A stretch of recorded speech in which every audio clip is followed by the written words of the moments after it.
Hey, JD here. Welcome to the Mead House. You know, over the past several years, we've brought you over 150 episodes of mead making education, information, and entertainment. More than 100 guests have stopped by the Mead House, professional mead makers, medal-winning home mead makers, competition organizers, experts on yeast and honey, and brewers just like you and me have all visited to share their knowledge. Hey, the Mead House is produced for home mead makers and brewers looking for a bit of inspiration and information from the many guests and discussions we have here at the house. You can help support the Mead House by joining the Mead House Keyholder Club on Patreon. Just go to patreon.com and search for the Mead House. There's also a link in the show notes. For as little as $2 a month, you can become a keyholder. We've teamed up with some great companies to provide thank you gifts for your support. So get on over to Patreon, join the Mead House Keyholder Club, and get your own set of keys to the Mead House. You can listen to the Mead House podcast with your favorite player, and be sure to rate us 5 stars on iTunes or your favorite listening venue.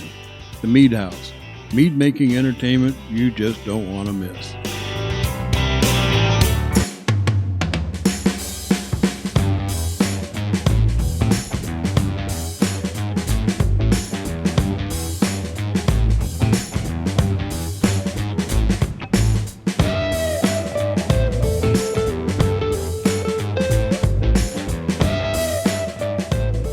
Thanks for joining us here at the Mead House for episode number 219. You know, I need to forego the funny stories that I usually open with to bring you up to speed on a decision that I had to make here recently. That really hasn't come very easy. But before we get to that, let's find out what we're drinking here tonight, because this may require a little bit of libation before we get to the end of it. So what I'm drinking tonight, you know, some are going to call this a special occasion, and I do have a special occasion drink that I like, and it's some people are going to find it very simple, but y'all know I'm a bourbon connoisseur, and one of my in my collection, my largest collection happens to be Blanton's bourbon. And there's a reason for that. Actually, there's a couple of reasons. One, I find it to be just a damn fine bourbon, okay? It's getting to be a little pricey. I think the COVID thing, from what I've read, has something to do with it. But on the other hand, it's not all that pricey. It's unaffordable. So Blanton's is it for me here tonight.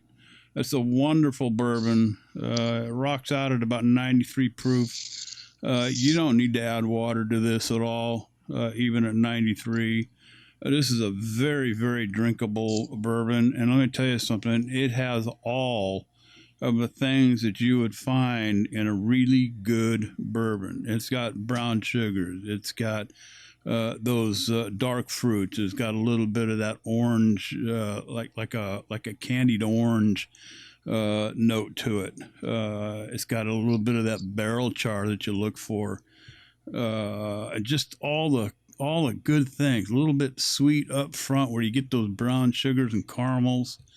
It finishes very nicely. This is one that I thoroughly enjoy sipping on occasion, and I dug into my stash to open a brand new bottle. I'm kind of hoarding this because the distribution is so small that you have to be on your toes in order to pick up a bottle. Now, I'm talking about the region that I live in, and from what I understand, Blanton's is distributed regionally. So it may hit our region once every couple of years, and, you know, so on and so forth in other regions. So when it does come around, I got a few friends in liquor stores that, you know, give me a call when it hits their stores, and I rush over and usually wind up buying everything they have. And I've done that a couple of times, and you know, travel around the city to all the places that I know of, and usually wind up with a pretty decent haul of 3 or 4 bottles that way. And right now I've got a stash of 9 bottles of this stuff, and it's I keep the 9 bottles not because they're worth anything more than what you pay for them. I mean, it's not like it's not like keeping a bar of gold in the closet. JD, I know why you keep the 9 bottles. Go ahead. I know why you keep the 9 bottles. Why is that? Well, you forgot to mention the one key feature of the Blanton. You talked about the oak. You talked about the caramel. You talked about the honey, the sweetness. You forgot to mention the most important feature of the Blantons, and that's the racehorse on the top of the bottle. The bottle top, yeah. And so you need 9 of them to have a full horse race. That's it. You got it.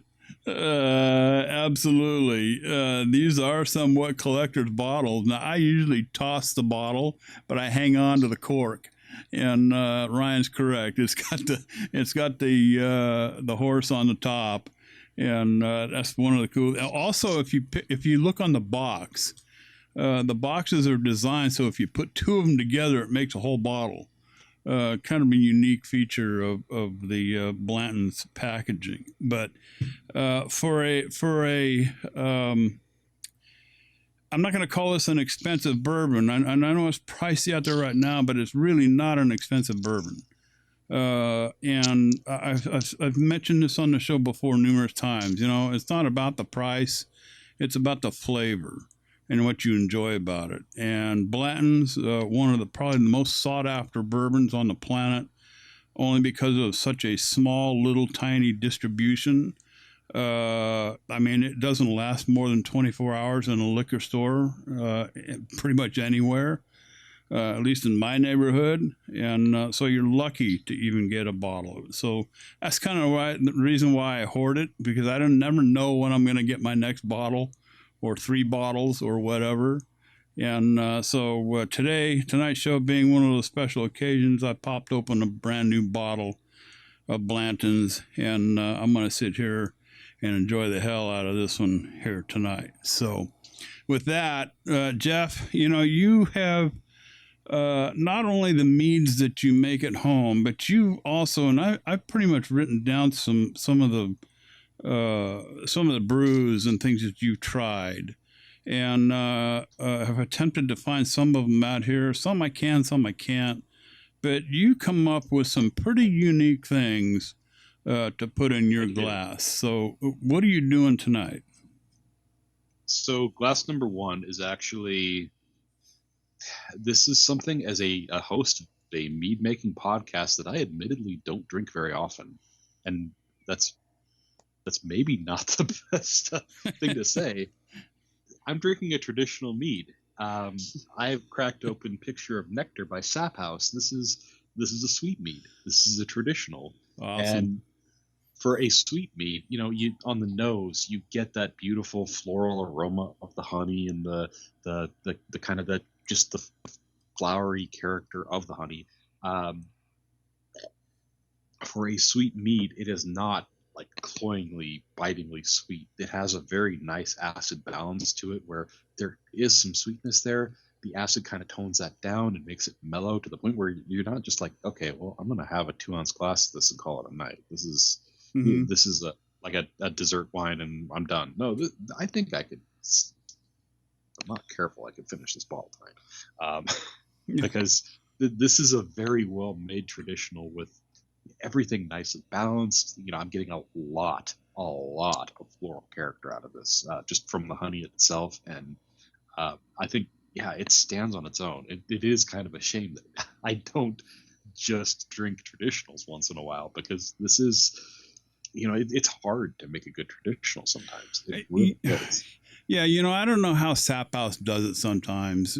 I mean, they, of all the different meads that I've tasted, no, I haven't had a bad one from them. I've had some that I hadn't cared for, but that doesn't mean Sure. that it's a bad mead.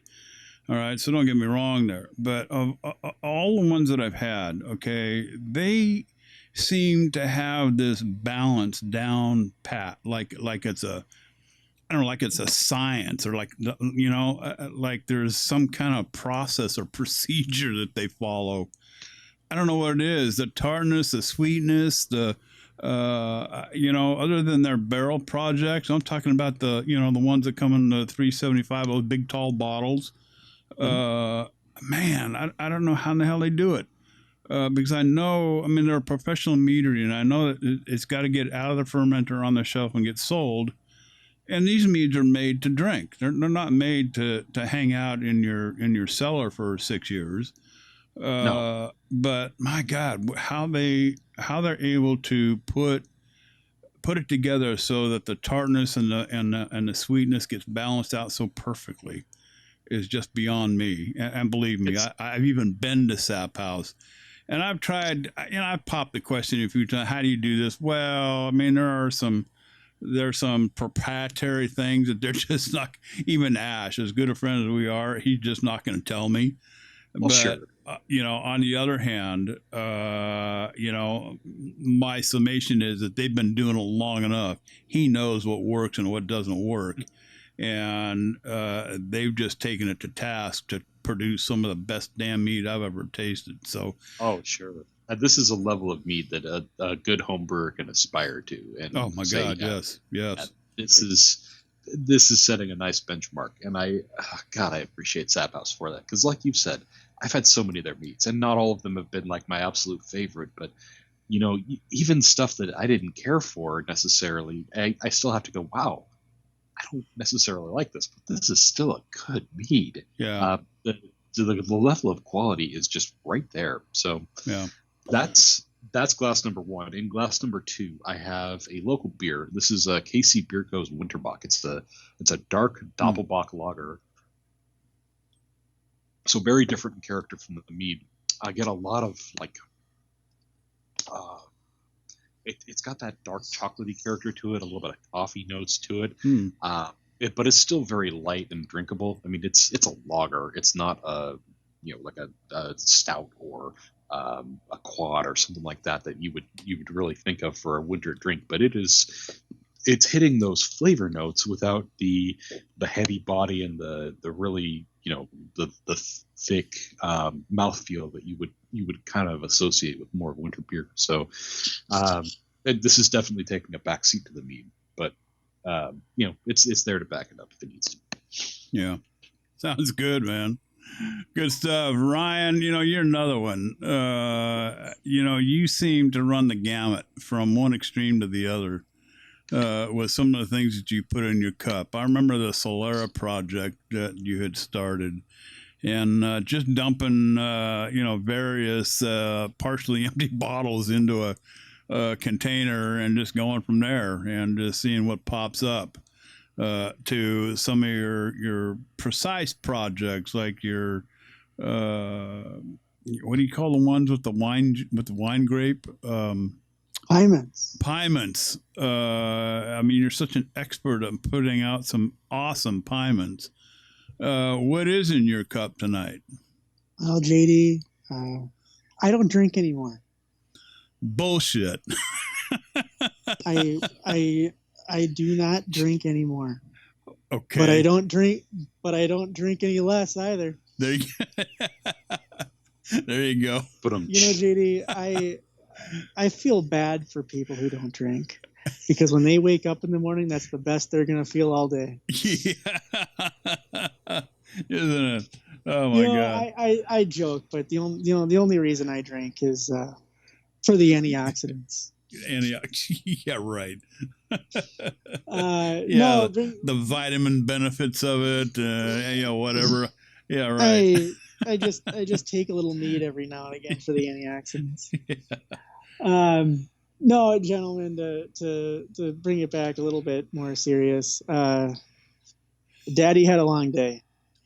Daddy. And yeah. And did go to happy hour today, though. Did make it out. Last week we were recording on Pearl Harbor Day, and I said everybody should go to the Legion, and buy a veteran a drink. Yeah. And didn't make it out, but I did make it out. I did make it to the Legion today, and was a week late, but they're still there. And was sitting there and was talking to the bartender, and what should I have? And they had a very, very fitting beer on tap. A very fitting beer on tap. You know what it's called? What the beer is called? What? Of course not. It Celebration Ale. Celebration. It's and I said, you know what? I'm gonna have celebrate. I'm gonna have 2 celebrations. Pour me 2 celebrations, because that's what I thought that was fitting for tonight's episode was a celebration. You bet. And I wanted to do that. So, You bet.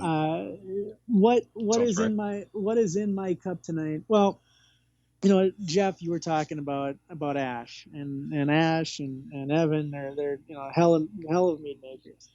And Ash is, I always say I joked about Matt Whitey last week. I said Matt's a hell of a mead maker and an okay human being. Right. Well, Ash is a hell of a mead maker and probably a hell of a human being as well. There was he was probably drunk or sentimental or maybe both. But Ash sent me a bottle a while back. He hand wrote me a note and he sent me a bottle, and it was very special to me. And I had kept it in the cellar, and tonight I opened it. And tonight I am drinking Sap House Meadery's Mind of Enlightenment batch. It's right on the label. It says batch 1, bottle 77, date August 5th, 2017. Wow. So I am drinking, what we had? 4.5-year-old bottle of Sap House Finest right here. And it's unbelievable. It says honey wine made with blueberries, honeyberries, and raspberries. The blueberries are coming through very strong. The raspberries are there. The honeyberries are there. The schnozberries are there. And it's an unbelievable beverage. I'm really impressed with the mouthfeel. I wanted to make sure that I like a very a good mouthfeel, and this one definitely has it. So yeah. I am enjoying a wonderful glass of Ash's Finest tonight. Excellent. Very good. I've always been straight up with my listeners and our audience and especially you two, and all the crew, even the ones that came before you, about, what's been going on with me. And I just want to recap here in a little bit and kind of explain things to our listeners. In 2010, I was diagnosed with an advanced stage of hypertrophic cardiomyopathy. Big words. Basically, it's an enlarged heart. And after my second open heart surgery, we were told that I should probably prepare for an eventuality, including a possible heart transplant. Well, it's 2021, and by the grace of God, I am still here. But then about a month or so ago, I was diagnosed with an aggressive form of prostate cancer at the stage 4 level. And so now I've got a great team of doctors that are taking very good care of me. However, along with the heart issues, it's really taken its toll on me physically to the point where I just simply run out of steam in the afternoons. I get very tired. And my physical abilities are becoming more and more limited. So, hate to do this, but I've decided that I'm going to leave the show in order to concentrate on spending more time with my wife and do some traveling while I still can, and to prepare for battle with this cancer. Now, these past 4+ years of producing the Mead House podcasts have been one of the many highlights of my life. I can honestly say that I've met some amazing people along the way, talked to hundreds of mead makers and brewers throughout the show, and I'm not a bit shy about my choice of words when I tell you that these were some of the most amazing, intuitive, and outstanding people I've ever had the honor to talk with and to meet personally. And please pardon me, I can't name all of you, but if we had ever had the pleasure to meet in person or on the show, believe me when I say it was indeed My honor. So, how did all of this start? Probably something that we've really never talked about. There is a little bit of history to the Mead House. When I first started podcasting, I had approached Vicki Rowe at Got Mead and asked her to help me produce a mead making podcast. We gave it a name that still it goes by today, Got Mead Live. And after producing a number of episodes, we had sort of a difference of creative minds and decided to part ways. I want to publicly thank Vicki for the opportunity. I didn't see her as an adversary, more of a colleague in helping publicize mead and build the mead community. Now, while she took more to the professional end of the market, we focused more on the home mead maker and went on to produce some 219 shows, a little over 320,000 downloads with some of the greatest people in the business we've ever had the pleasure of working with. In the beginning, Chris Spencer, you probably, some of you older listeners will probably recognize him as Mississippi Chris, was with us. Aaron Martin, he's been on the show once or twice here even recently. Jeff Schaus, one of the early, I think he started it with me after I had seen a post, I believe it was on a Facebook, Jeff, about you doing some kind of an experiment or something. I said, I need to get this guy on our show. I had the honor of being the first guest and the first recruited additional co-host there. That's it. That's it. So the first podcast, of course, took off on March 16th in 2016. Gosh, that seems so long ago. And of course, it didn't come without some technical issues right off the bat. Of course, after time, we raised some funds and were able to get into better equipment, which really improved the quality of the show. And Jeff, we've come a long way, haven't we? Oh yeah, no, I still remember just sitting around with the phone to my ear in whatever, I think the back bedroom of my house, just to get a little bit of quiet and chatting with you guys kind of off the cuff on a topic of whatever we chose for an hour and a half every Tuesday night. It has come a long way. Yeah. I think I've got the right cut here. One of the episodes that we actually you thought was kind of cool was one that we had talked about. I think it was episode 190. And I think we were talking about the one-offs. And I think all three of us had like a different take on it. So let me Right. play this, and we'll get your reaction here in a minute. So I've got a couple different angles on this one. The first is an anecdote. One of the, I don't know, I think it was like the fifth or sixth batch I ever made. It might have been a little bit later one, but I made an oaked traditional that we served at my wedding. It turned out very nicely. I had plenty of time to make it happen, and I needed it. I used the Wyeast sweet mead yeast, and that was the second time I tried it. It was the second time I was incredibly frustrated with it. It seemed to stall repeatedly. Took a lot of coaxing and babying just to keep it moving and keep creating a good product. And then I put oak on it. I put a little too much oak on it, and I tried to save it by putting some gelatin in there, and that toned it down enough to where it was drinkable. And then I fined it and let it sit, and it aged out and got very, very good feedback at the wedding. People were telling me how much they enjoyed it, but I officially decided I was never making that batch again because that was too much effort. There were too many steps to get the result I wanted, and I'm hoping that I never have to go through that many extra steps to get something drinkable or passable, in that to get an end result there.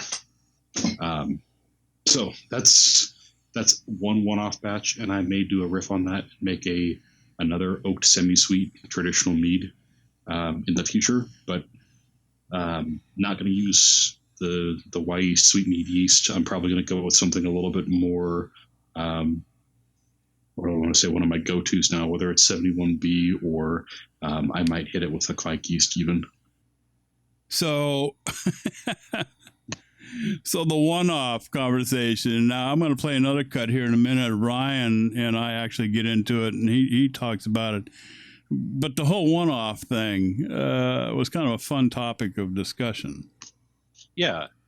Well, and I think of all the topics we've talked about, I feel like more often than not, we tend to kind of agree, or at least kind of go, well, yeah, I see where you're coming from there. And I think with this topic, we at least had different takes on it. And mine was very much a kind of a left field of, oh, yeah, no, I did one and it was way too much work and I'm not doing that again. That I got to keep this easy and have this stay fun because that was just too much work and too much headache to make that wedding mead that I wasn't sure was going to even come out until, oh God, I probably didn't get a good, oh yeah, no, we can drink this. This will be good until maybe a month before the ceremony, which was just too much headache for me.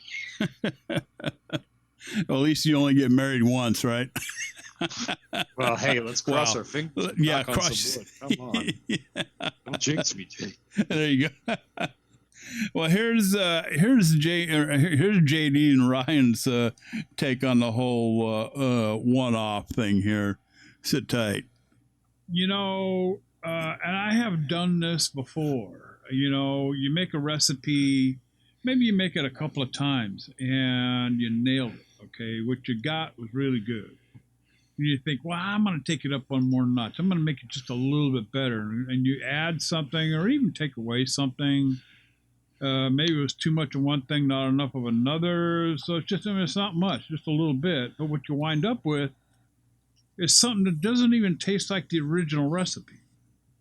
And is that the one-off? It could be. I don't know. But I think there's another dimension here somewhere. And talk to us about that. We started talking about this last week, and we said, hey, let's talk about that, this week. And the way I want to approach it, and JD, you've got an interesting take on it, is, a lot of times people will tell you, whether you're making beer or wine or cider or mead or anything else, that, you've got to make repeatable batches. The way you become a good mead maker, the way you become a master at your craft is you make the same batch over and over again. Yeah. You get to know your honey, you get to know your yeast, you get to know your ingredients, and you just, some guys say, hey, they spend years just making one batch of mead over and over again, and then they become until they can be a master at it. That was Ryan and I talking about it. Ryan, you remember that discussion? I do remember that discussion, and it's I've never tried. Well, let me put it this way, JD. I've never made something so perfect that I said I wanted to just repeat it over and over and over again. I've always been the guy whose mantra, whatever you want to call it, is iterate to great. Yeah. So I'll let's talk about the Ryan Braggot. Why not bring it home with the Ryan Braggot? Sure. Start with the Ryan Braggot. I talk about the malt, talk about the formula, the malt, the honey, the yeast, the hops. Well, I've tried.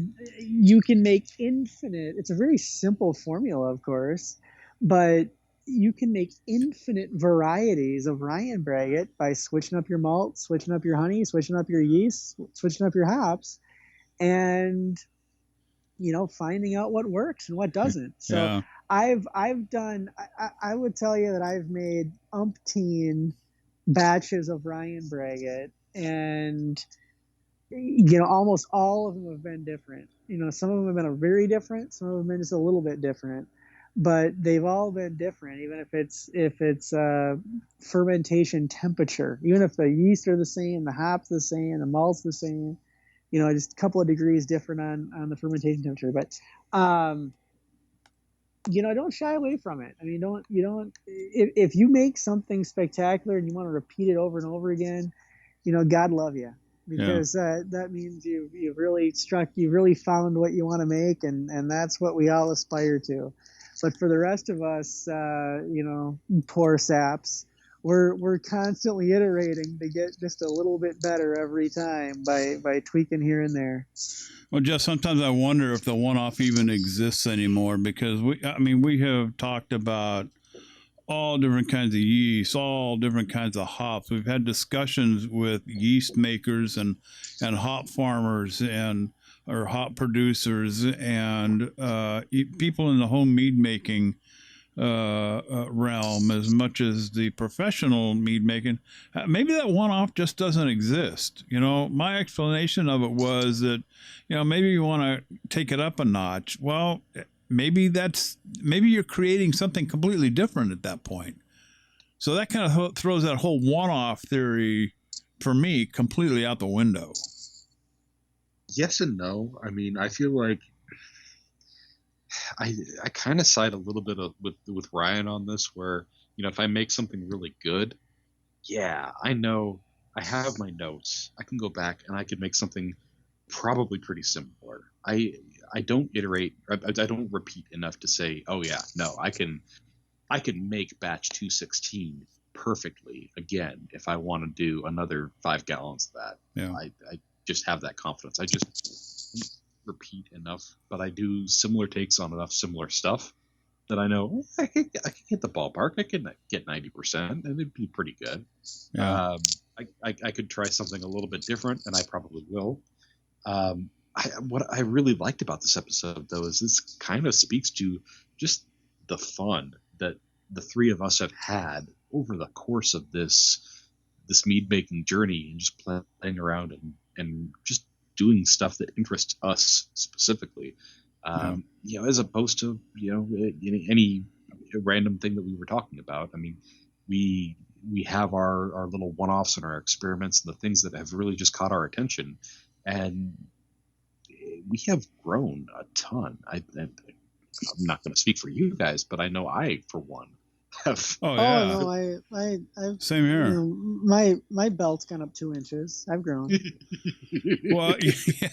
That too. I wasn't talking, but yes. Well, I have to go back to when I first started thinking about doing a podcast, when I had met Vicky Rowe over at God Mead. My whole intention was actually kind of self-centered, because I had stumbled upon this stuff called mead and discovered that you can actually make this stuff at home, and I needed to know more about it. And so I went to the best source that I knew of then, and said, hey, would you help me produce a podcast on mead making? And she was all for it. And so off we went. And so the whole thing was about me learning more about what this thing mead was all about. So the benefit, of course, is to all the listeners out there that have enjoyed listening to the podcast right along with the rest of us. So it's been kind of fun that way. But as the show grew in popularity, we did pick up another co-host. His name is Ryan Richardson. He appeared as a guest on episode 22, and actually we were still doing a live show back then, and it was a show that we could actually take phone calls, and Ryan had called in on the show, and this dude spoke with so much knowledge and skill in mead making that I knew that he would be an asset to the show. As I sat there and listened to him, I'm thinking, why, how come I don't know this guy? Why isn't this guy on the show? So I offered him a job. Here's that cut. Sit tight. Ryan, what are you doing next week about this time? What are you doing on Tuesday nights? I'll have to ask the missus here. Well, I tell you what. Leave me, you know how to contact me. Leave me a way to get a hold of you. We'd have, I mean, if you want to come on a show on a semi-regular or regular, however you can work it, we'd love to have you along with us. That sounds great. You know, I could use. It sounds like you've got the whole crew there tonight. All four of you guys. Is that everybody there? Well, no, Aaron's not here tonight. Aaron took the night off, but it's me, Chris, and Jeff tonight. But so JD and Jeff and Mississippi, my beautiful wife Andrea is right here. Maybe you guys can help convince her to free me up for an hour. Yeah, on Tuesday nights at 9 o'clock Eastern. For you, it would be what, 8 o'clock? 8 o'clock. Yeah. You guys can have them. So what did she say? I said you guys can have them if you want. Oh, thank you, ma'am. We appreciate that. That was you easy. You guys are to listen to. We'll keep him out of trouble. You sound like you're ready to get rid of him for about an hour. Yeah, perfect. I mean, you're talking about some new things, things that we haven't discussed yet on the show. So it's always nice to have some new ideas. We'd, be more than happy to have you join us on the show here on Tuesday nights. I'd be happy to. All right, so that was our encounter with Ryan for the first time, and that was back on September 21st, 2016. That was episode 22, and like I said, Ryan had called into the show to talk about his sizer. Ryan, you remember that? Yeah, no, that you played that clip. That was a funny part of the clip. Yeah, and she was ready to get rid of me. I'll tell you that. Yeah, Mississippi wondered she. Yeah, no. It was interesting because I think I called in and I was talking about maybe 3 or 4 different meads. The sizer I think was the big one, but then I think I talked about 3 or 4 and I talked about like a deconstructed braggot. And, I would encourage everybody to go back and listen to all of episode 22 because you can hear all of my wonderful discussion there. It was hell, you said 2016 that was? I mean, yep. I can barely remember what I had for breakfast. But it was probably my hibiscus sizer. I was big into the hibiscus sizers, still like making them. And, I'm going to tip my hat to my co-host, Jeff. Jeff, to you, good sir, because my sizers got better after workshopping with Jeff. When I talked about it, because I used to hot steep the hibiscus, and Jeff picked up a little vegetal note in them and said, I think if you just cold steep these, you'd get what you're looking for and you wouldn't get the vegetal flavor in there. So, I'm doing my gentleman bow to you, Jeff, because you are leaving me a better mead maker than I was when I met you, and I thank you for that. But that's what I do recall of 5 years ago. Well, the mission. And thank you for that too. Yeah, the mission here. Mead making is a relatively unknown sort of brewing, even still. There are far fewer mead makers out there than there are home craft brewers, I'm sure. But it's all changing, and it may be because of shows like this and a few others. And the mission of the Mead House was to assist home brewers with ideas, motivation, direction, and inspiration. Right, guys? Ryan? Absolutely. Yeah. Inspiration, is a big part of this show. I've gotten so many ideas. I've got notebooks full of ideas of stuff that I'd love to make and know that I never will in this lifetime or 100 lifetimes. Same. But I, I hope that Mead House Nation has also been inspired, and has done some of these things, and I know they have because I've seen them out there.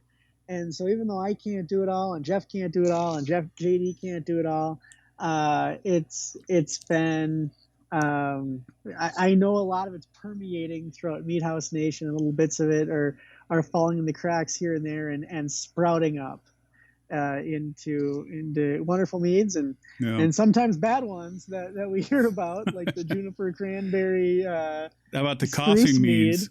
How about the coffee mead? And letting us know. Yeah. There's a whole, there's probably, I don't know, 8 or 10 episodes on the coffee mead that turned into just kind of a running joke on the show. Various iterations of how terrible our coffee meads are. Yeah. Oh my God. Oh my God. I thought we had talked that, I when one show ended talking about the coffee mead, I thought, okay, that's it. We'll never talk about it again.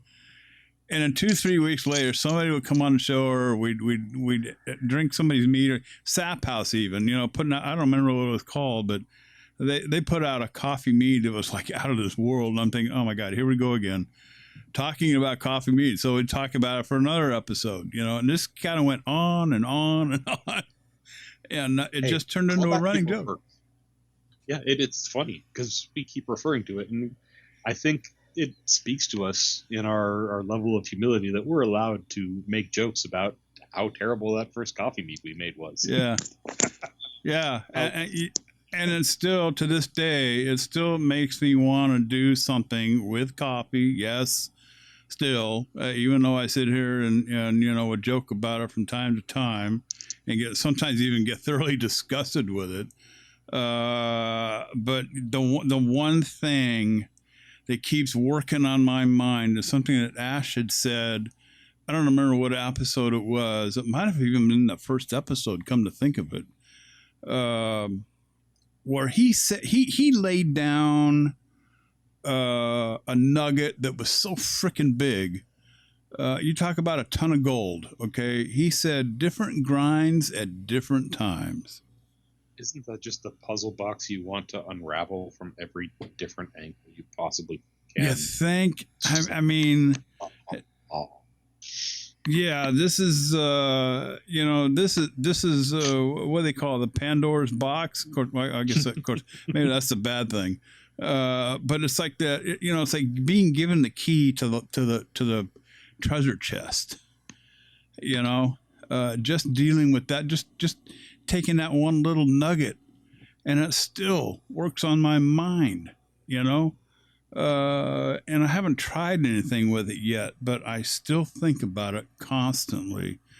Ryan, what has the Mead House meant to you? Yeah, the Mead House has meant so much to me, and like JD, who talked at the top of the show how he is Mead House has meant a lot to him, where he came from, how he did it. It's meant a lot to me as well, equally as much to me. When I joined the show in 2016, my life state was in a different place, and I joked to the guy that said, this was my bowling league when I couldn't be on a bowling league. Yeah. It was getting together with guys with a shared interest once a week, talking brewing and swapping stories and learning, and I've learned a lot. I have I got to learn from great guests. I got to learn from my co-hosts. I got to learn from listeners. We get to share great stories of our great successes and some of our failures. And JD, I still think back to why you don't have any glass carboys. And that's because I broke them all. And I didn't break your carboys. I broke my carboys. After I broke all my carboys, JD said, "The hell with this! I'm getting stainless steel. We're gonna go to that." and so just a lot of great times. As I think back, talk about some of your most memorable times. Yeah, some of my most memorable times here. It's it's been so many. I remember when HomebrewCon was in Minneapolis. I'm gonna blank on the year of that. I went there as a member of the press, a member of the esteemed press. Yep. I had a press pass to HomebrewCon because of our podcast. Yep.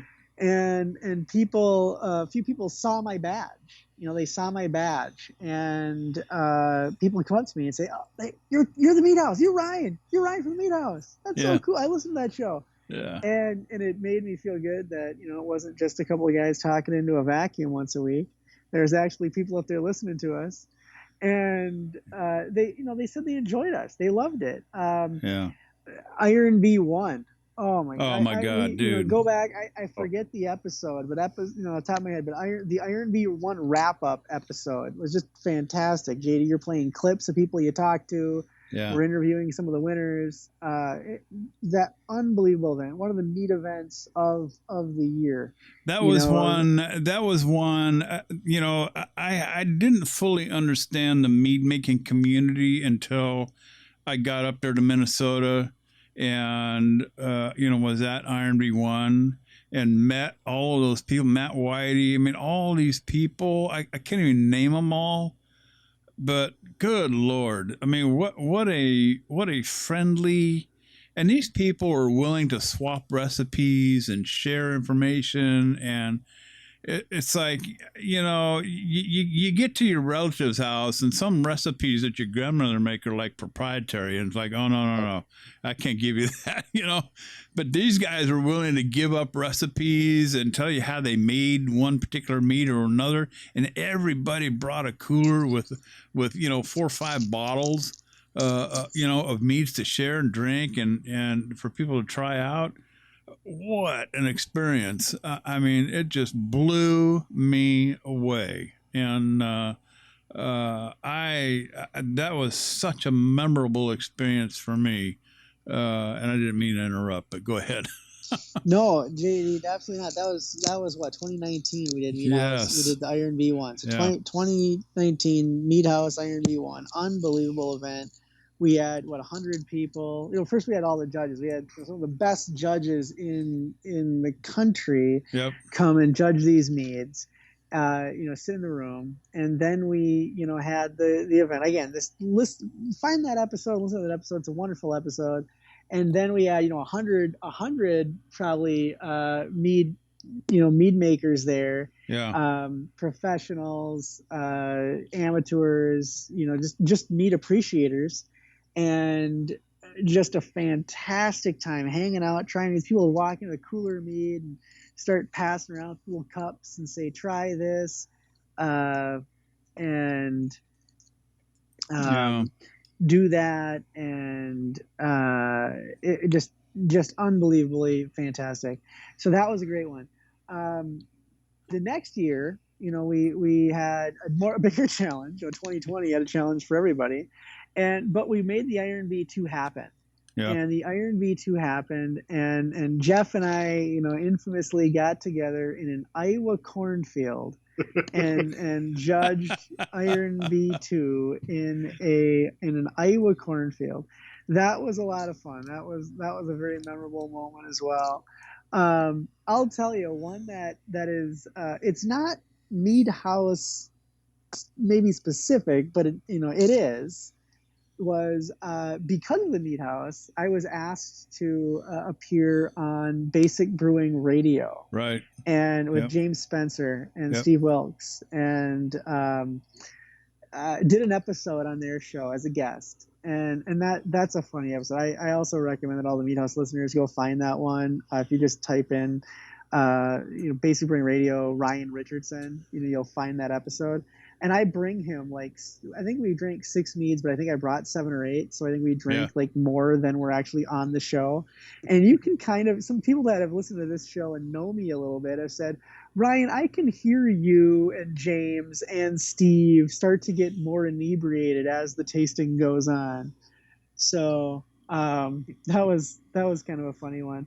And then a couple times here in the Twin Cities, I was asked to do some brewing demonstrations. So I did a brewing demonstration for a homebrew club, but then 2 of the bigger ones were called the Bacon and Beer Festival. So Bacon and Beer Festival in downtown St. Paul, and was asked to 2 or 3 years in a row, before COVID shut it down, do a brewing demonstration. So I'm out there at the baseball field and doing the brewing demonstration, and tons of fun, and had the Mead House banner up behind me and handing out stickers and magnets and stuff. And people would walk up and talk about mead, or they'd say they heard about us, and that was really cool. Yeah. So with that, like JD said, that he is now he's going to leave the show. He's going to go into the sunset and do other things, which he should. I support him on that. It's also time for me to step away into other interests, and it's been fantastic. It's been a wonderful 4.5, 5 years of my life doing this. I mean, I always joke with the guys, because we're on episode 219, but it only feels like 198 to me. Yeah. And so, 198 episodes, a couple of specials in there that didn't get named. I mean, I've helped produce or helped be a part of, 350 hours plus of content. Yeah. And that'll live on. And I think that is unbelievable. And I feel very proud of what we accomplished. I love what we were able to achieve. And I could not be leaving or stepping aside, might be a better way to do it, at a better time. So before I do that, I want to talk about some of the memorable guests and listeners. And as I was putting this list together, 2 things happened, guys. 2 things happened. Number one, I tried to say, here's our guests that are more memorable to me, and then here's our listeners that have meant a lot to me. And they blended together because a lot of our listeners have been our guests, and a lot of our guests have become our listeners. It's true. So it's kind of been all over the place. So and then I got let me stop you right there for a minute. Let me explain to the listeners out there how this show actually works. We ran in sort of a business-like manner. Ryan was responsible for our booking. And if you appeared on the show, you were going to get an email or be contacted by Ryan Richardson and set up an appearance on the show. And he also, of course, orchestrated the first Iron Bee competition with Jeff and securing sponsors. And Jeff was responsible for our segment 2 information, and of course the social club. What turned out to be the social club, probably one of the best segments of the show. Actually, all 3 of us really enjoyed doing that, tackling some pretty whacked out questions that people would have, but some real good ones too. And of course, I produced the show, all of the equipment, the recording equipment, everything, all the editing software, everything resides with me. And so that was my job. And of course, producing the show, and then of course, posting it all up and keeping the website up to date. So that's kind of that's the back end of the house. But Ryan, I didn't mean to interrupt. I just wanted people to understand what the function was of the 3 of us. So some of your memorable guests, who were they? Yeah, well, and here was the second problem I had. I started going through the episodes, and the list didn't stop. It just went on. Keep and going on so and on. Yeah. I want to start here by saying that every guest, save maybe 2 or 3, were fantastic. And that's not bad odds, right? 219 shows and 3 bad guests and 216 good ones. So not bad odds there. I mean, I'd take those odds any day at a horse track. And our listeners, the listeners made the show for me. Their feedback, I mean, Mead House Nation is unbelievable. The listeners and all that. So I'm going to hit on a few people here. I am going to hit on a few names. Sorry that not everybody gets a ribbon, but these are some people. And if I don't mention you, please know that you are still, very, very, very special.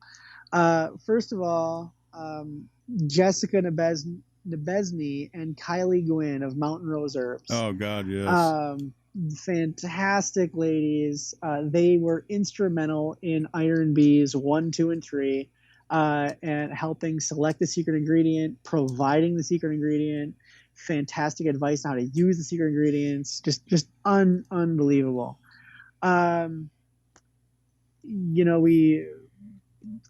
Deborah Coletti. Amaretti. How many episodes go by where we don't talk about Amaretti? Oh my God, countless. And Deborah Coletti Once a show. Did a fantastic job of explaining us how to use it and how to make it go. Keeping the theme here of ladies first. Mary Izette of Speed Brewing. She's an author of a book called Speed Brewing. Yep. It made mead making extremely accessible to people that had never even considered it.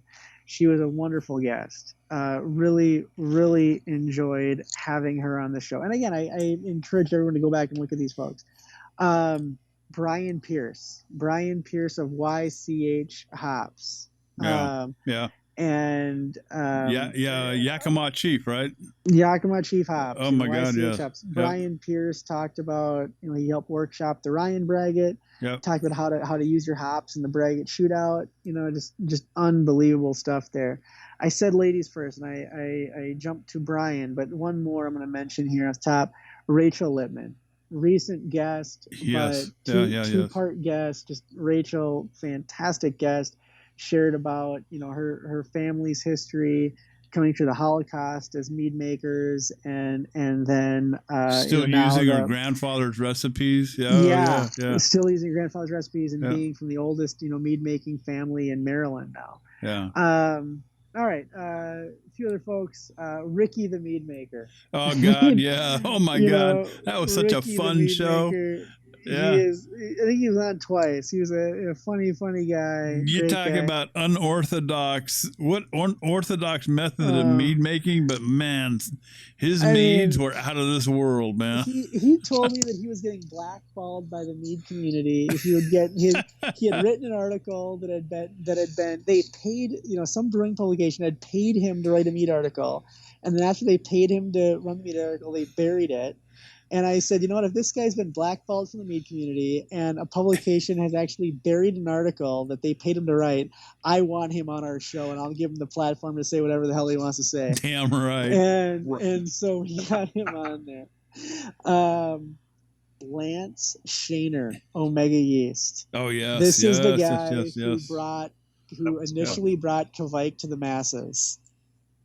This is the guy that brought Kvike to the masses. How important has he become, or that strain become, or strains of Kvike become in not just in mead making but in brewing? I mean, I can't walk into a homebrew store without tripping over 8 guys talking about Kvike. Yeah. So but a few more folks. I'm going to talk about our listeners. We like whiskey on this show. Whiskey is something we all talk about, we all enjoy. Yep. We had a wonderful guest, the Irishman himself, Kieran Fullard of Two Gingers Whiskey. Yep. Yeah, absolutely. Very fun guys, and I wonderful Irish, whiskey distiller here in Minnesota. Just a fantastic guy, wonderful gentleman. We've also had some good author Jeremy Zimmerman of Brew Like a Yeti and Mead Making Like a Viking. Yep. Like that. That was a great one. One. And then Jonathan Edel of Craftmeister's National Chemical, the cleaning episode. Oh my God, yeah, that was a great one. this is still one of our most downloaded episodes Yeah. of people that want to learn about cleaning and sanitizing. And Yeah. I mean, they should. Absolutely they should. It is Yeah. a fantastic episode. It's a fantastic episode. Absolutely. I listen to it once a week.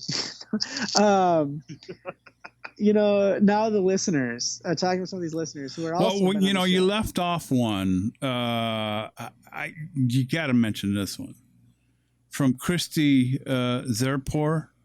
Christy Mannion Zerpor. The book, my God, probably art, the best. Yeah, what's it called? Mead making and food pairing, or Oh my God. something to that effect. Unbelievable author, Christy Mannion Zerpor. I could not,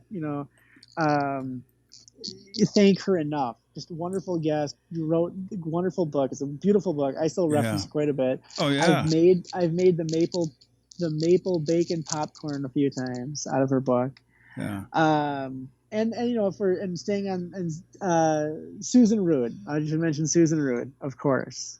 Great, Prairie Rose Meadery. Yeah. Again, I can't mention everybody. There's so many of them. We'd be here all night. So these, all of our guests, deep appreciation from my heart. You're all wonderful, and I can only mention a few. Ash is sitting patiently in the green room. Exactly. Listening to all this. I don't want to get him too excited. So I want to talk about just a couple of our listeners some of them have also been there. Absolutely. But first, a big shout out to the Twin Cities crew, the Mead House North Nation crew. Yep. Guys like Matt Whitey, who I love to call a friend. Yes. Josh Mahoney, Nathan Stiegman, Yes. Adam Bystrom, Steve Sleddy, William Dial. So many of these guys, Al Boyce, Kevin Immensma, all of these guys, Paul Johnson, just wonderful guys, all just a stone's throw away. Very, very good. Now, a few of these guys who have been on the show and were listeners, Charles Lipnicki from Island Honey and Wine at Prince Edward Island. In Canada, Michael Jordan, Bee Friendly Company, and the Crazy Mead guy, the guy that makes Tootsie Roll meads and everything else. Jim Ladd, Beer Candy Syrup. Yes. I think that's been a game changer. Kevin McCann, Kevin, thank you for being an unbelievable listener and participant, great guy.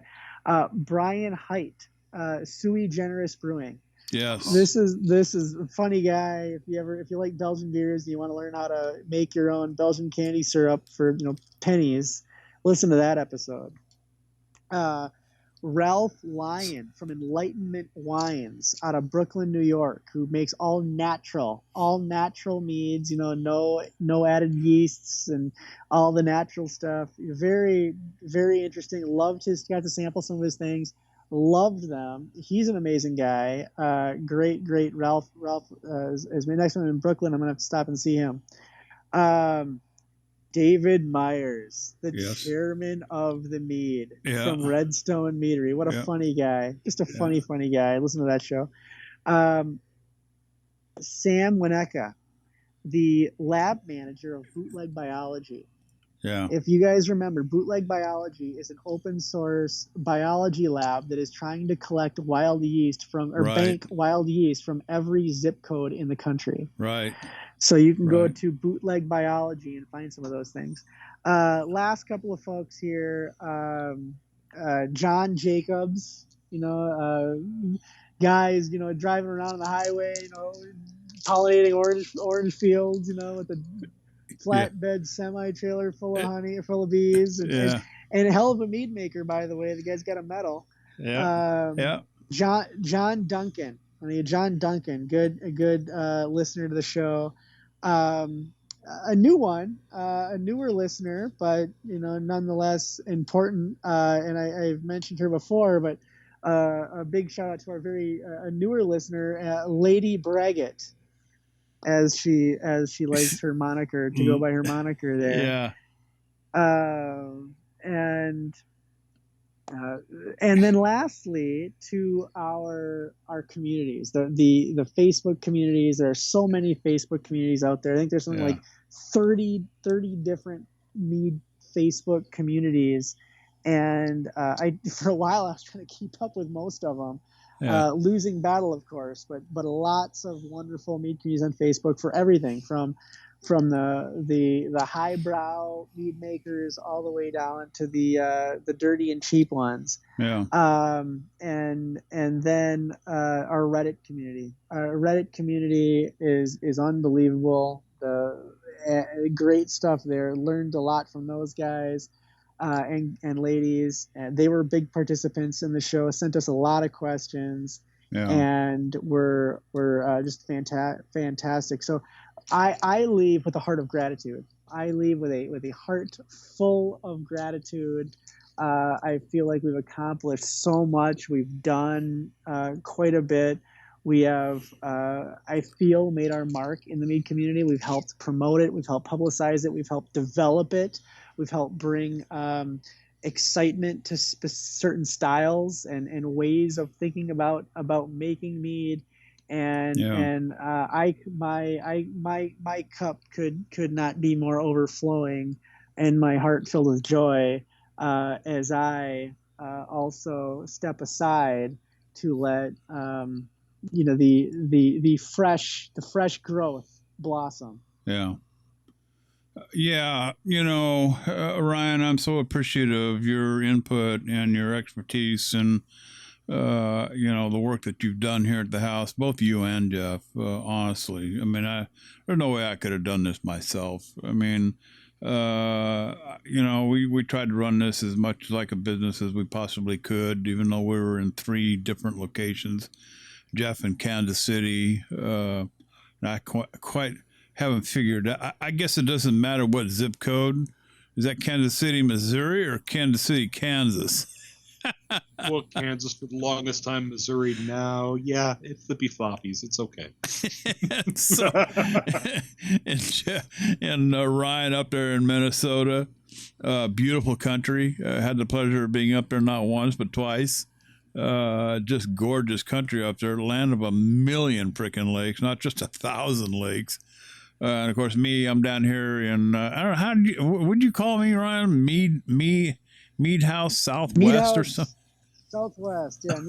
We got Mead House North, Mead House Central, and Mead House Southwest. Southwest, out here in the freaking desert, Southern California. So, yeah, it's been a lot of fun. But, along the way, I'm going to take you back to our first Iron Beak competition back in 2019.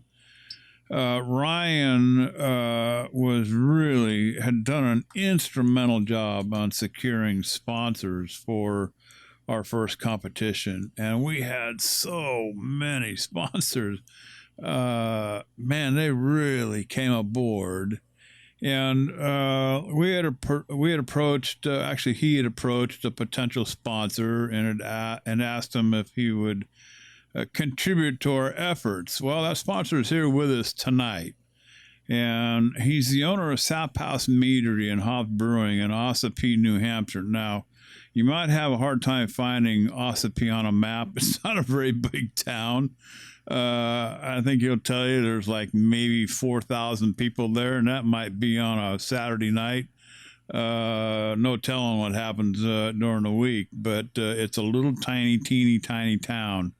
I've been there. I did manage to find the place, spent a few days in the area, and I tell you, if he moves out of Ossipee, I mean, that would be distasteful.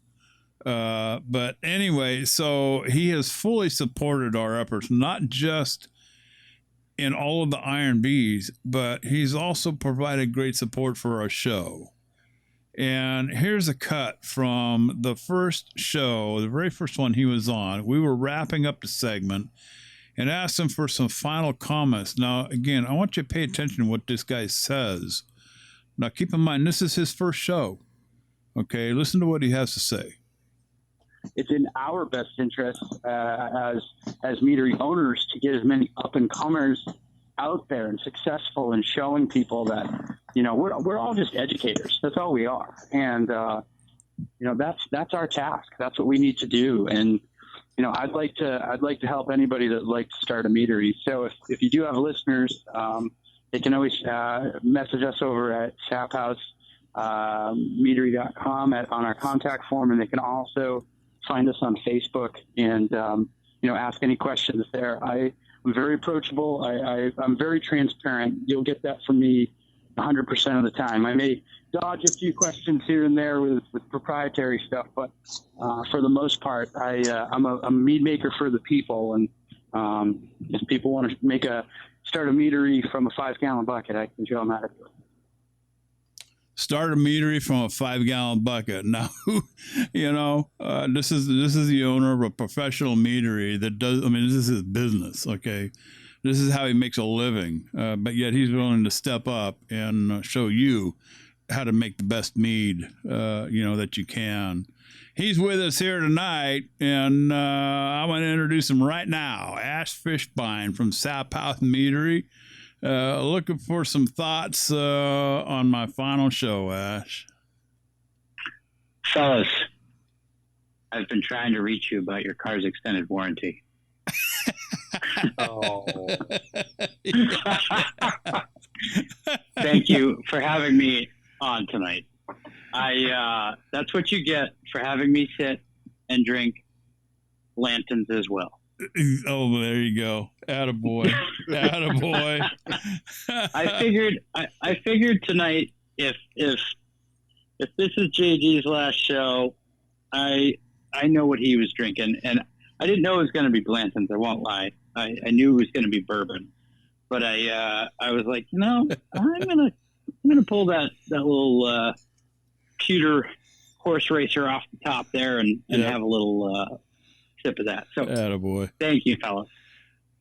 You bet. Ash, it's been a long road, and I went back looking through our episodes, and I came across that very first one that you were on, and every show that you've been on with us, okay, you dropped so many freaking nuggets along the way for our listeners to pick up and jot down in their notebooks and put to use in their own brew room.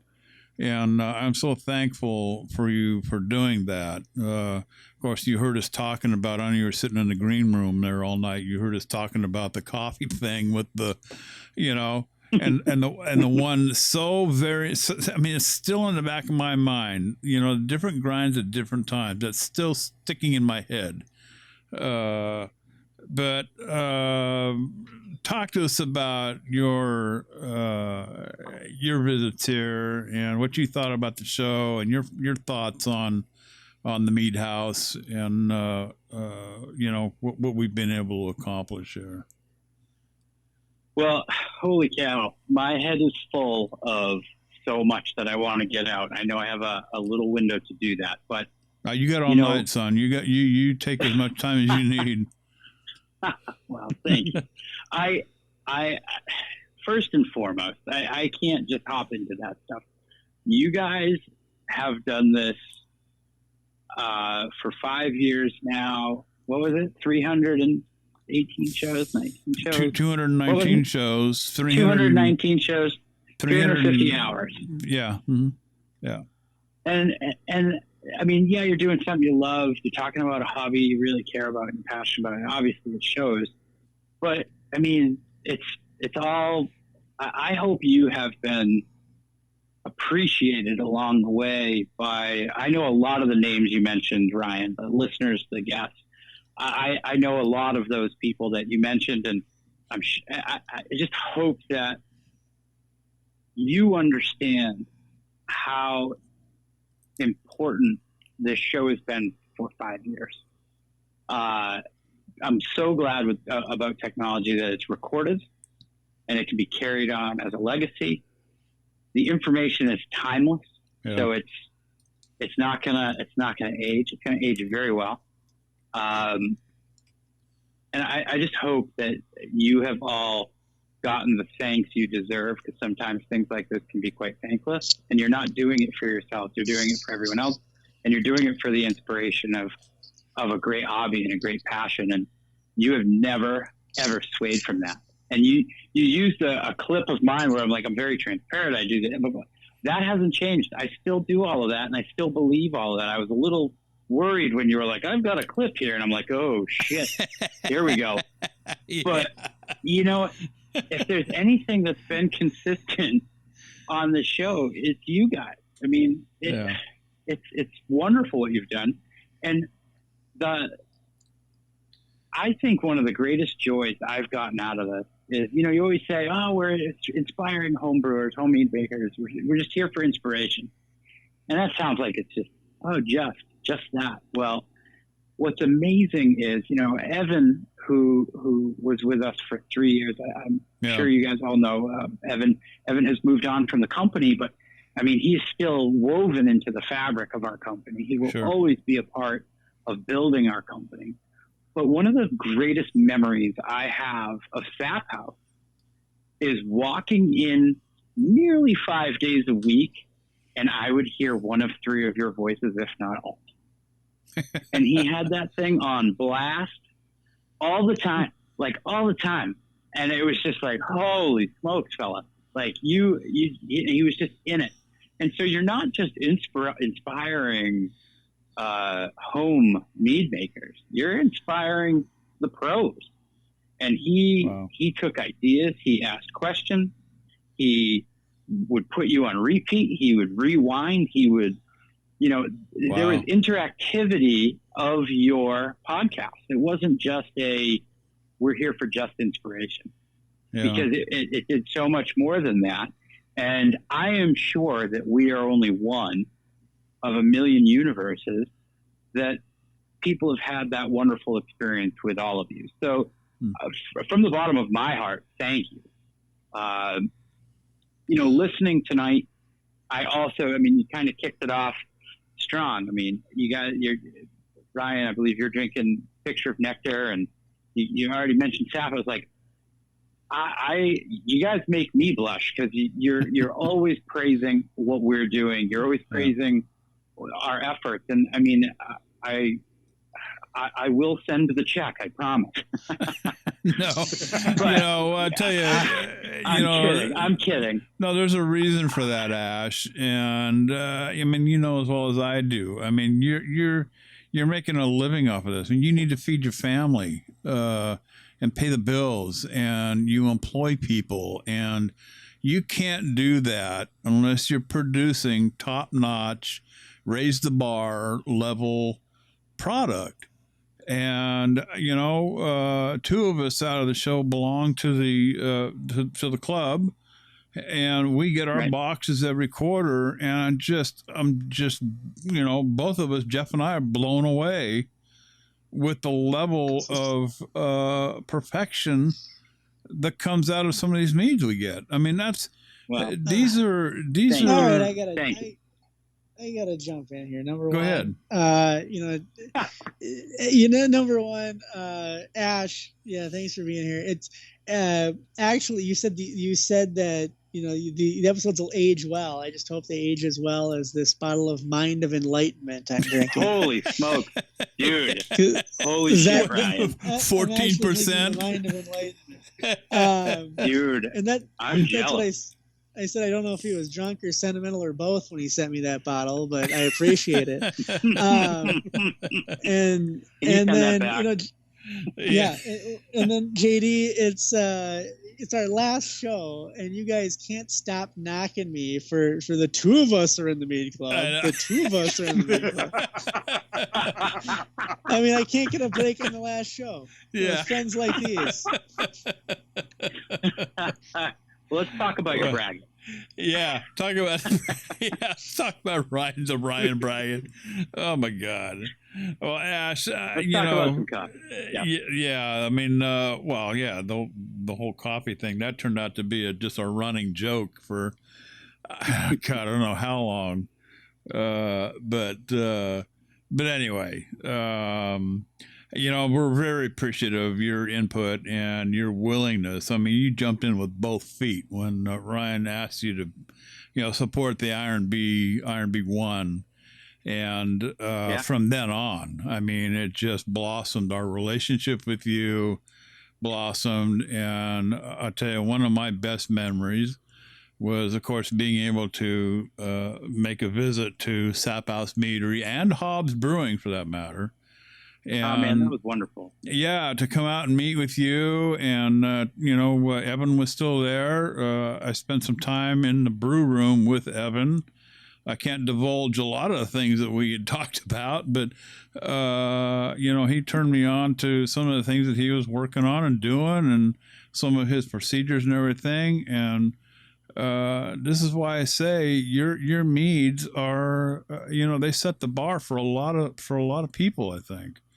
I appreciate that. So it's nice about you, though. Well, my decision, this didn't come easily. I'll tell you, this has been my passion for some time. At least 5 years, and this all started, like I said in the beginning, that I just want to learn more about. I had read about this mead in some, I can't even remember where, and I thought, what the hell is this stuff? And so I started, the Google thing, and trying to become the expert in 10 minutes with Google and the YouTube and whatnot, and I thought, well, I need to start asking some questions here. So I went over to Got Mead and hooked up with Vicky, and we started the podcast, and only because I wanted to know more about this stuff, So that's where it all started, and this is where it ended up, and. You're one of the few people who have really stuck by our side and have been with us through thick and thin, all the way through. It never failed when we asked you to commit to, supporting the show. You were always there, and certainly appreciate everything you've done for us. It's honestly my pleasure. It's our pleasure at Sap House. I mean, the hardest part of owning a meadery is not making mead. Yeah. It is not the books. It is not cleaning. It is educating. Mm-hmm. And running around and telling everybody what mead is like a lunatic is what gets you there. Yeah. Gets you to become a business. And anybody who can volunteer their time and hopefully turn it into a business, but start out volunteering their time and educate for an industry that is underrepresented, wildly misunderstood, deserves all the support one can muster, because the meadery owner who finally sees some success will eventually get paid for it. Mm-hmm. And, obviously running a podcast and doing those things, I don't know the inner workings. I don't know the background, but it's a volunteer army is what it feels like. Yeah. And anybody who's out there praising the industry, inspiring the people that are in it, and want to be in it. I mean, come on, you have to support that. There should be 100 of me's in your group that could have been here tonight, and you guys asked me to come on, which is heartwarming, and using Ryan's word, my cup is overflowing. I mean, you guys have always been so kind. But again, it's you guys are the nucleus of this, and I don't know where it's going. I know I've talked to JD outside of a recording, and there are the what ifs and the maybes and the what have you, but I do hope that whatever you guys do, you keep this very available. The library that you've accumulated, because I mean you've got some award-winning books of information in this. You've got, I mean, you can't get this stuff. Like, I don't know. Yeah. Some of the stuff that you guys educate about take lifetimes to learn, take decades to learn. And, a few shows in and a Patreon subscription later, and man, you could be turning out some serious stuff. And yeah. you just need you just need the people to listen, and it's amazing. I don't know. I'm excited to, as an entrepreneur, when something ends, something begins. And I like to think that happens in all things of life. And, you know, JD, you just explained to me how you started this, and it started with an interest in meat, and look what it's turned into. I mean, you have what, 250,000 downloads? 320,000. Holy shit! Yeah, like, 320,000. I mean, yeah. Seriously, that's like 7 million Ossipies listening to this podcast. Yeah. You heard me comment about Ossipee. Yeah, you might have a difficulty finding it on a map, but it's there. I've been there. It's here. We're stuck in time over here, but you know, you have to do this, and I think you need to do this, and I think it will be missed greatly, but you know, what everyone in the circle here does is a new thing. Yeah. You know, and you know, we all want nothing but the best health for you, JD, and a speedy recovery if possible, and you know, the best outcome for you and Raven, of course. I mean. Yeah. You know, as much as you three are on this show, Raven still has to put up with this guy. Oh, yeah. You guys get to go home. Yeah. So, I mean, my heart goes out to Raven. Yeah, I'll tell her that. Sometimes she'll listen. I'll sit here doing the edits, and she'll listen in on some of the stuff. So, yeah, she's fully aware, believe me. So, but you know, thank you, Ash, for all of your kind words. You know, I mean, I could not have selected. In fact, I knew right from the very beginning when I had to do this show that I needed you aboard. I needed you on this show. You know, and we've become great friends offline. We've had long conversations about a multitude of things. I mean, almost to the point of, you know, maybe we've almost solved the world's problems, but just quite couldn't get there. But you know, thoroughly enlightening discussions for sure.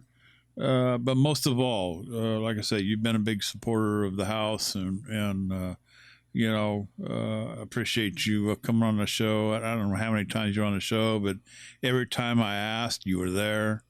You never quit on us, and you know, I put a lot of stock in a man who you know, who says he's going to do something and goes ahead and does it. So you know me, I'm just an old cowboy from Colorado, and you know, born 100 years. Born 100 years too late. Yep, born 100 years too late.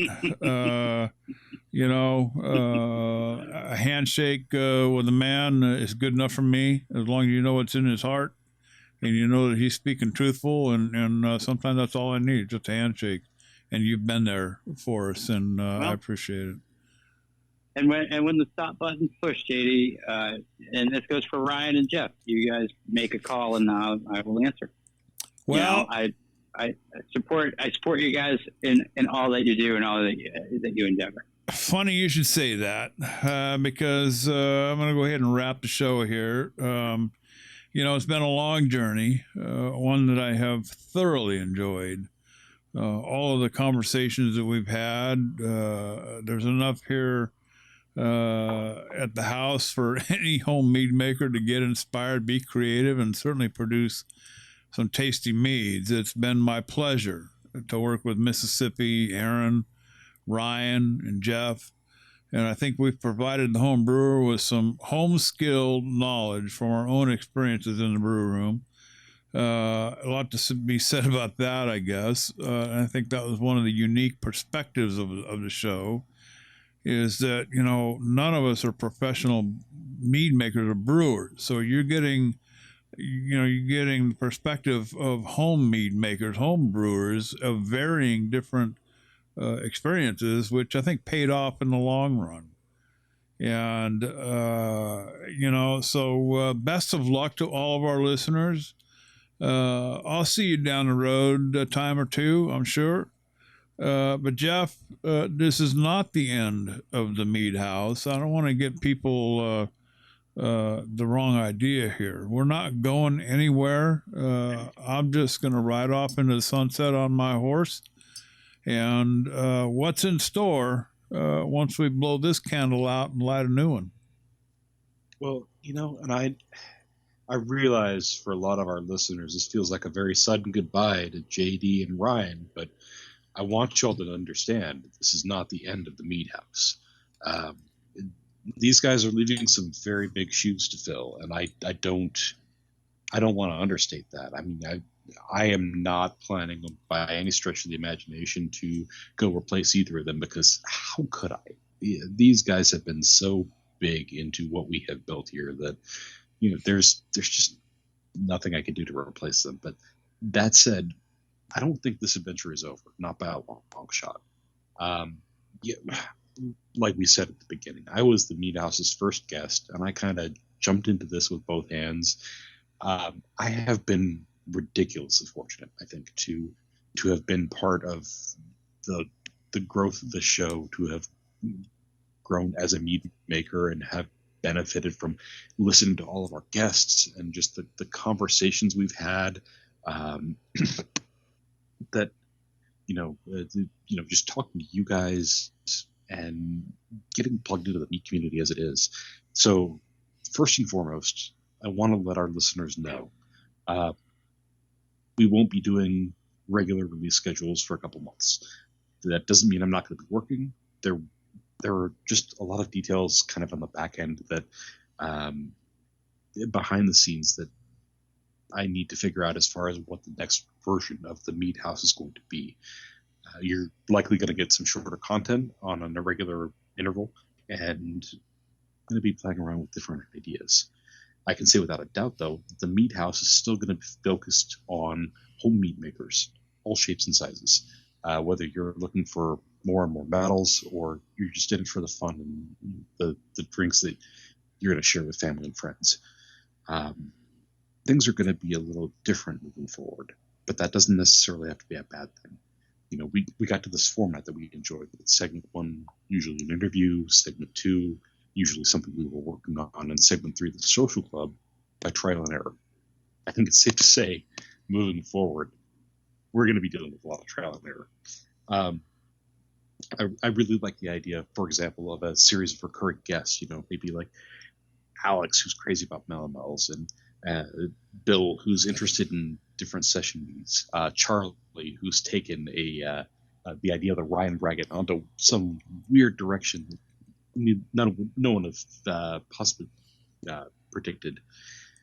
Of course, Ryan's name is still in the deed over here. I'm sure he'll be by from time to time to paint the shutters, weed out the garden, top off the airlocks. JD, feed the pigs. Yeah, sure. Hey, I'm sure our listeners want to check with you too, even if it's just, let us know how you're doing and yell at those roosters once or twice, Yeah. That said, this is also a great time for our listeners to chime in, because our listeners are the ones that we are doing this for. At the end of every episode, we tell you how to get a hold of us: Facebook, Twitter, info@themeadhouse.com. And over the years, so many of you have. It has been my pleasure to have contacted and just chatted with so many of you guys. This little break we're having is a fantastic time to reach out and let me know what you're interested in hearing more about. Yeah. So in the meantime, 2022 is shaping up to be a really busy year. Next week, I'm launching a new podcast called One Shot, One Opportunity about tabletop role-playing games. And I kept being told over the course of the last, it's been nearly a year, that I should be doing a YouTube series documenting the renovation of my old house. So there's a very good chance that I might be coming out with a YouTube series about creating the the brew room and bar and podcast space in my basement now. Yeah, it's kind of funny because Ryan and I got filled in on all of that in the pre-show meeting that we would always have. So, you should have had a YouTube thing going on, about all the crap that you had to put up with and do and everything. That would have been interesting. I would have had a year's worth of content, I tell you what. End of the day, the Mead House is still first and foremost in my plans. I'm looking forward to seeing where that adventure is going to take me next. And I want to invite all of you guys listening to join me in the next chapter of the show. So with that said, let's raise whatever is left in our glasses to JD and Ryan and say, God, thank you guys. You have, I don't know if there's a statement to say other than thank you, because that's all, Jeff. That's, you know what, and I appreciate that very much. And I've had a good time here, and I just need to end this chapter and start a new one with what time I've got here, and things that I need to take care of before it gets too late. But that's going to be it, I think, from the house. And, them roosters, they're still next door harassing the pole dancers over at that strip club. So at least my porch hasn't been messed with lately. But anyway, Ash, if you want to get the mop and mop the floor, Ryan, you can flip the lights off. And Jeff, you can go ahead and slam the door shut one more time, and I'll leave you the keys. And we'll just call it a night. And goodbye, everyone. And thank you, Ryan and Jeff, for a job well done. Good night, everybody. Thank you, guys. Thank you, Ryan. Thank you, JD. Thank you, Jeff.